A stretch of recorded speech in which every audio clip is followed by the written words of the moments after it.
우리 몸이 대체 어떻게 에너지를 얻는 걸까요? 이 아주 오래된 풀리지 않던 미스터리에 대한 해답이 바로 1947년 노벨상에서 나왔습니다. 자, 지금부터 그 흥미진진한 과학 탐정 소설 같은 여정, 저랑 같이 한번 떠나보시죠. 네, 바로 이 질문에서 모든 게 시작되는 겁니다. 한번 생각해 보세요. 지금 여러분 심장이 뛰고 눈을 깜빡이고 제 말을 듣고 생각하는 이 모든 순간에 말이죠. 우리 몸속에선 정말 어마어마한 에너지 전환이 일어나고 있거든요. 근데요, 그 구체적인 과정이 대체 어떻게 되는 건지는 정말 오랫동안 비밀에 쌓여 있었어요. 물론이죠. 그때도 인슐린이라는 게 있다는 건 다들 알고 있었어요. 근데 문제는 인슐린이 정확히 어떻게 혈당을 조절하냐는 거죠. 그 근본적인 화학 메커니즘은 아무도 몰랐던 거예요. 이걸 비유하자면 멋진 자동차는 있는데 그 안에 엔진이 어떻게 돌아가는지는 전혀 모르는 거랑 똑같은 상황이었던 겁니다. 자, 그럼 이 미스터리를 풀기 위한 첫 번째 단서 한번 찾아볼까요? 아주 흥미롭게도 말이죠. 그 시작은 노벨상 수상 시점보다 무려 90년이나 더 과거로 거슬러 올라가야 합니다. 그 단서가 뭐냐? 바로 글리코겐이라는 물질입니다. 위대한 생리학자 클로드 베르나르가 발견했는데요. 쉽게 말해서 우리 몸이 쓰고 남은 포도당을 나중에 쓰려고 저장해두는 형태라고 보시면 돼요. 간이랑 근육에 차곡차곡 쌓아두는 거죠. 그러니까 일종의 에너지 비상창고라고 할 수 있겠네요. 자, 이제 이 사건을 해결할 첫 번째 탐정팀을 만나볼 시간입니다. 바로 칼코리와 거티코리 부부인데요. 이들은 우리 몸의 에너지 창고, 바로 근육 안에서 대체 무슨 일이 벌어지는지에 집중하기 시작했어요. 코리 부부가 뭘 했냐면요. 잘게 간 근육을 그냥 물로 씻어내는 어떻게 보면 되게 간단한 실험을 하고 있었어요. 그런데 말이죠. 이 단순한 과정이 와, 정말 엄청난 발견으로 이어질 줄 누가 알았겠어요? 이 씻어낸 근육에서 아주 미세하지만 정말 결정적인 변화가 딱 포착된 겁니다. 바로 여기가 이 이야기의 핵심입니다. 한번 보세요. 기존에 알려져 있던 물질은 인산이라는 게 포도당의 6번 탄소에 붙어 있었거든요. 그런데 코리 부부가 발견한 새로운 물질, 이른바 코리에스테르는요. 1번 탄소에 붙어 있었던 거예요. 아니 뭐 그냥 위치 하나 바뀐 거 아니냐고요? 천만에요. 이 작은 위치 차이가 바로 에너지를 저장하고 또 꺼내 쓰는 과정의 완전히 다른 단계를 의미했고요. 이게 바로 미스터리를 푸는 결정적인 열쇠였던 겁니다. 이 발견이 얼마나 중요했는지 당시 노벨상 위원회에서는 이렇게 표현했습니다. 겨자씨 한 알이라도 좋은 땅에 심으면 거대한 나무로 자랄 수 있다. 정말 멋진 비유 아닌가요?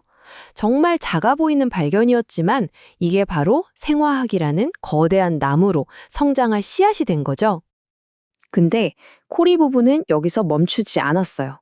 이 과정에 포스포릴라제라는 효소가 관여한다는 것까지 밝혀냅니다. 이 효소가 정말 재밌는 녀석인데요. 글리코겐을 분해해서 에너지원으로 만들기도 하고 반대로 그 에너지원을 다시 글리코겐으로 저장하기도 하는 거예요. 그러니까 양방향으로 딱딱 작동하는 그런 스위치 같은 존재였던 거죠. 자, 이렇게 코리 부부가 효소의 세계를 파헤치고 있을 바로 그 시각에 지구 반대편 아르헨티나에서는 또 다른 탐정이 이 미스터리에 접근하고 있었습니다. 근데 이분은 완전히 다른 각도에서 출발했어요. 바로 베르나르도 오우사이 교수입니다. 그의 관심사는 효소가 아니라 호르몬이었습니다. 오우사이 교수가 주목한 건 바로 뇌화수체였습니다. 우리 뇌의 가장 깊숙하고 안전한 곳에 자리 잡고 있죠. 크기는 사람의 경우에 콩알만 해요. 정말 작죠? 하지만 그는 직감했습니다. 이 작은 기관이 사실은 우리 몸의 호르몬 시스템 전체를 지휘하는 총사령관이라는 사실을요. 이 표가 바로 오사이 교수의 정말 극적인 발견을 보여줍니다. 자, 보세요. 뇌하수체를 제거한 동물은 인슐린에 엄청나게 민감해졌어요. 위험할 정도로요. 그런데 진짜 놀라운 건 마지막 부분입니다. 췌장을 제거해서 인위적으로 당뇨병에 걸리게 한 동물이 있어요. 그런데 이 동물한테서 뇌하수체를 딱 제거했더니 오히려 당뇨 증상이 완화되는 거예요. 이게 뭘 의미할까요? 그렇죠. 뇌하수체에서 나오는 무언가가 인슐린과는 정반대의 작용을 한다는 아주 결정적인 증거였던 겁니다. 자, 이제 드디어 이 이야기의 클라이맥스입니다. 지금까지 서로 전혀 다른 길을 가던 두 탐정의 이야기 기억하시죠? 코리 부부의 효소 연구와 오사이 교수의 호르몬 연구가 드디어 마침내 한 지점에서 만나게 됩니다. 아니, 근데 잠깐만요. 도대체 이 두 가지가 어떻게 연결될 수 있다는 걸까요? 하나는 세포 안에서 일어나는 아주 미세한 화학 반응 이야기고, 다른 하나는 온몸을 돌아다니는 거대한 신호체계, 호르몬 이야기잖아요. 전혀 다른 세상 얘기 같은데요? 그 연결고리는 바로 헥소키나제 반응이었습니다. 이게 뭐냐면요. 혈액 속에 떠다니는 포도당이 우리 몸의 에너지 대사 시스템 안으로 들어가는 가장 첫 번째 단계예요. 말하자면 에너지 공장의 정문 역할을 하는 셈이죠. 바로 이겁니다. 이게 바로 정답이었어요. 그러니까 에너지 공장의 정문을 열고 닫는 그 효소를 두고 뇌하 수체에서 나오는 호르몬은 문을 닫으려는 브레이크 역할을 하고, 인슐린은 반대로 문을 활짝 열려는 가속 페달 역할을 했던 거죠. 이 두 호르몬이 하나의 효소를 두고 서로 밀고 당기면서 우리 몸의 혈당을 기가 막히게 정교하게 조절하고 있었던 겁니다. 이 발견은요, 그냥 하나의 화학 반응을 밝혀낸 것, 그 이상이었습니다. 말 그대로 의학의 새로운 시대를 활짝 연 거죠. 생각해보세요. 그전까지는 호르몬이랑 효소는 그냥 완전히 다른 세상 이야기였어요. 그런데 이 발견으로 호르몬이 특정 효소의 활동을 조절해서 우리 몸을 컨트롤한다는 게 명확해진 거예요. 신비롭기만 했던 생명현상이 드디어 화학식으로 설명되기 시작한 역사적인 순간이었습니다. 당시 노벨상 위원회는 오늘의 생리학은 내일의 의학이다 라는 말을 인용하면서 이 발견의 중요성을 강조했습니다. 무슨 뜻이겠어요?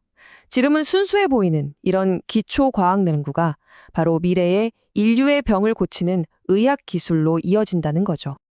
그리고 그 말은 정말 현실이 됐습니다.